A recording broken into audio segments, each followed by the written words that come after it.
Hi madam. మీ పేరు? నూరు భాష. నూర్ బాషా గారు, ఇప్పుడు మనకి ఏపీలో ఎలక్షన్స్ జరిగాయి కదా, నెక్స్ట్ ఏ పార్టీ రిజల్ట్లో విన్ అవుతుంది అనుకుంటున్నారు? దాంట్లో డౌట్ లేదు, టీడీపీ వస్తుంది. టీడీపీ అంటున్నారు కదా, సో కూటమి ఎందుకు ఏర్పరచుకుంది అనుకోవచ్చు? కూటమి ఎందుకు వచ్చింటే ఒక బకాసురుని చంపాలంటే సైన్యం కావాలి కాబట్టి వాడు రాక్షసుడు కాబట్టి వాడిని చంపాలంటే అలా కలిసిపోయారు అంతే. జగన్ ఇప్పుడు 4 మెడికల్ కాలేజీల దాకా తీసుకొచ్చాడు, మరి ముందు ముందు ఇంకా డెవలప్మెంట్ చేస్తాను అని చెప్తున్నారు కదా, చేయగలరు? 4 మెడికల్ కాలేజ్ తీసుకొచ్చాడు కరెక్టే, వాడు ఎక్కడో తీసుకొచ్చాడు. మా వరకు అది రాలేదు. వాడు ఏదో చెప్తున్నాడు 4 మెడికల్ కాలేజ్ తీసుకొచ్చాడని. 4 మెడికల్ కాలేజ్కు ఆంధ్ర రాష్ట్రానికి సరిపోతాయా అని మీరు అనుకుంటున్నారా? అవి సరిపోవు.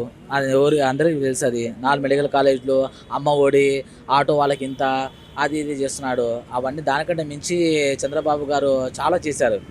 అన్న క్యాంటీన్ కావచ్చు, మళ్ళీ రంజాన్ తోఫా కావచ్చు, చాలామంది చేశారు. ఆ ముండా కొడుకు ఉన్నాడు కాబట్టి మేము ఇంత దూరం వచ్చి బతుకుతాము, లేకుంటే మాకెందుకు ఇంత దూరం వచ్చి బతకాల్సిన అవసరం ఏముంది?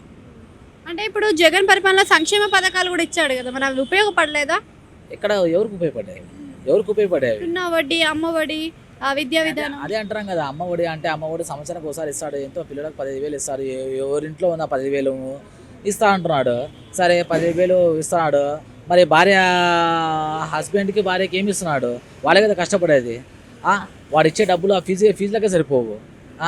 ప్రైవేట్ స్కూల్కి వెళ్ళి చూడమనండి, ప్రైవేట్ కాలేజ్కి వెళ్ళి, ప్రైవేట్ స్కూల్కి వెళ్ళి మనం చూడమనండి, ఎంత ఫీజులు తీసుకుంటారా అది ఇస్తాడు. వాడు ఇచ్చే 10,000కి ఎక్కడ పెట్టుకోవాలి? జోలు పెట్టుకోవాలా? మళ్ళీ ఏమైనా ఎవరికైనా ఇవ్వాలి అది.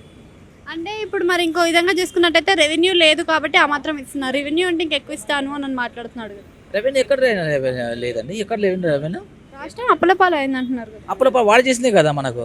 ఇంతకు ముందు ఆయన మనకి చంద్రబాబు నాయుడు అంటే పదవి దిగే ముందు కూడా అప్పుల్లో ఉన్న రాష్ట్రాన్ని ఆయన చేతిలో పెట్టారంటున్నారు కదా. ఎక్కడ వాడు చూపిమని అప్పులో ఉన్న రాష్ట్రం అనేది చూపిమనండి. మన హైదరాబాద్ అనేది డెవలప్ అయింది. హైదరాబాద్కి వచ్చి బతకాలనుకుంటున్నాం మేము, హైదరాబాద్లో బతుకుతాం మేము. ఇప్పుడు హైదరాబాద్ డెవలప్ అయింది, ఇంకా చంద్రబాబు వల్ల కాదు అది. మళ్ళీ జగన్ ఏమో వచ్చి పొడిచాడు.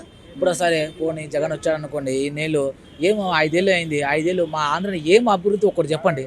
అప్పులను ముంచాడు తప్పనిసి వేరే ఏదైనా ఒక అభివృద్ధి ఏమైనా చేశాడు? పలానా అభివృద్ధి చేశాడు అని చెప్పడానికి ఏదైనా ఒకటి ఉందా ఆస్కారం?